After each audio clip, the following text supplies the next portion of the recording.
сая ногдол ашигын бодлогууд гэдээ ярьсных ер нь яг ямар ногдол ашигын бодлого байд юм бэ гэдгийг бүгдээрээ харцгаая. За нэгдүгээрт stable dividend гэдэг. За тэгэхээр яг нь манай Монголын хөрөнгөний зах зээлийн хөгжил өөрөө цэнхрийн тасалбараас эхэлтэй гэж үздэг тийм. Үндэсний үйлдвэрүүдийг хувьчилснаас эхэлтэй.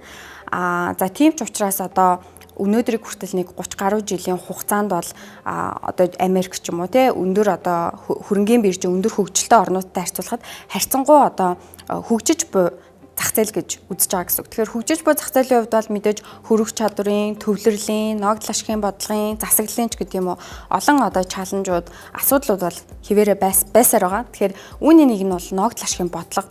Тэгэхээр компаниудын хувьд бол харьцангуй ногдол ашигын бодлого тодорхойгүй байгаад байгаа. Гэхдээ тодорхой компаниуд бас байна.